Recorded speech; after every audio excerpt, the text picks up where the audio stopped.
This is Optimal Relationships Daily, episode 1450, 10 Things I've Learned About Love in a Decade of Marriage, by Karges of crystalkarges.com.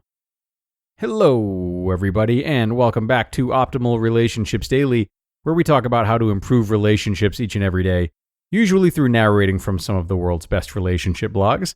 I am that narrator. My name is Greg Audino, and I'm so glad you've decided to join again. Now, today's post is going to come from Karges, who, as she goes on to say, is changing gears a little bit. While she usually focuses on nutrition for mothers, today's post is all about love and what she's learned about it in her marriage. So let's give her work the floor and optimize your life. 10 Things I've Learned About Love in a Decade of Marriage, by Karges of crystalkarges.com. Quote, "Love is never wasted, for its value does not rest upon reciprocity." That's by C.S. Lewis. I know this is not a typical post from my blog here at Karges Nutrition, but today my husband and I are celebrating 10 years of marriage, which is a milestone worth writing about. In the past 10 years, we've had our fair share of ups and downs. Together, we've experienced unimaginable joy and the deepest heartaches. We've brought 5 beautiful babies into the world and are navigating this parenting journey together. We've faced mental illness, starting our own businesses, and truly tested the in plenty and want, in sickness and health portion of our wedding vows. While I know that this decade marks the beginning of a lifetime together, I'm thankful for how far we've come on the journey thus far. Marriage has been the context from which I've learned so much about love. I'm no expert by any means, and am always learning, but far from where we've started. I'm grateful to have received and been changed by the love I've been given in my marriage. So, in honor of this anniversary milestone, I'm sharing 10 things I've learned from my husband about love in our decade of marriage. Number 1. Love endures all things. I will be the first to admit that I've had my own issues that undoubtedly made marriage hard, including being in recovery from an eating disorder and postpartum depression. On top of which, I was in a confusing transition with my career and trying to figure out exactly what I wanted to do with my life. My husband never swayed in his love for me and stuck with me, even in the darkest despairs of mental illness and constant switching between jobs and schools. His love has endured through it all. Number 2. Love doesn't fear. There had been countless times where we didn't know how we'd make ends meet, or how we would keep up with the pace of our quickly growing family. Starting our own businesses felt like a shot in the dark. We didn't know what the outcome would be in so many scenarios. The one thing we could reliably trust was the love that we had for each other, even at the end of the day when nothing seemed sure. Number 3. Love doesn't give up. Don't get me wrong, there have been times where we've had to walk away from one another in order to sort through our own emotions and thoughts. But what I've learned is that even in our differences and misunderstandings, love always circles back and brings us home. In trying times or situations where it felt unbearable to be with one another, love persevered through the discomfort. Love has always stayed. Number 4. Love is action.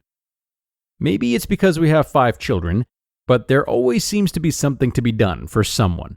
From working tirelessly to provide for our growing family, to giving selflessly to the needs of our children and myself, I've seen my husband's love in action. Love may not always be a romantic gesture of flowers and chocolate, though those are nice too. Love is rocking a crying baby to sleep in the middle of the night, wiping noses, changing diapers, scrubbing toilets, and comforting a sick child. Love acts selflessly, even when the feelings are not there, and shows kindness by doing things that are hard, uncomfortable, and unglamorous at times. Number 5. Love forgives and forgives again and again. It's painful to realize how much I've hurt the ones I love, even if unintentionally. When 2 people come together in a relationship, there will inevitably be misgrievances against one another, and we've had our share of hurts. But love doesn't hold grudges and gently wraps a loved one in grace, even when the pain is deep. Love is being willing to forgive again and again. Number 6. Love gives quietly behind the scenes. By nature, I am the loud, boisterous one in our relationship. My husband is more steady and quiet. And with that, I've seen how love works quietly, hidden from the attention, recognition, and applause of others. Like a seed that deepens its roots in the hidden darkness of the soil, so is love that grows steadily in the quiet places. Number 7. Love gives wings to fly. On top of being loud and boisterous, I am a creative and visionary at heart. I'm always learning, exploring, and wanting to try new things. I've learned how love allows ideas to blossom and grow, even if things don't always make sense or seem plausible. Love has encouraged me to fly to new places I never thought possible and be the person I am. Love is a gentle nudge forward into the unknown, with belief and hope that all things are within our reach. Number 8. Love acknowledges the past. As I've shared before, mental illness was a dark part of my past that haunted me for the longest time. And as much as I wanted to run away from that part of my life, I needed to make peace with it to fully heal. It's easy to want to sweep things around the rug and keep everything as tidy as possible. But the challenges in life often bring any unresolved issues to the surface, as it was with me. My husband has shown me that those parts of my past, though unwanted, are worth embracing. And in the acknowledgement of my past, I found peace. Number 9. Love hopes in the unknown. Just as there is healing in accepting the past, so is there life in hoping for the future. I've learned that love is an undying certainty that has carried us through to the unknown of our future as it unfolds before us day after day. That even in the most uncertain situations of our present circumstances, love believes that we will work through trial and tribulation with hopeful perseverance. Number 10. Love never fails. So many things have come and gone since we've been married. Money, the place we've called home, material possessions, jobs, and work. But through it all, love has been an ever-steady constant that hasn't wavered with the factors that are always changing in life. Even myself, I know I've changed significantly from the person I was when we first were married, and love has seen me through my own transformations. Love is a choice, a decision to give without expectation of reciprocity to another flawed person. But choosing to love is always the best decision. The easiest? No. But one that will never fail. It's humbling to have been loved so deeply and to have experienced unconditional love throughout these past 10 years. And I'm forever grateful for the man I've privileged to call my husband in this marriage adventure.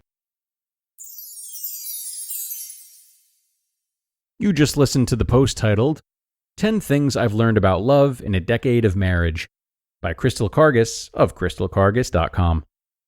And a very touching piece from Crystal, which are so important to share here on ORD, with a lot of our content being, more educational and often research-based.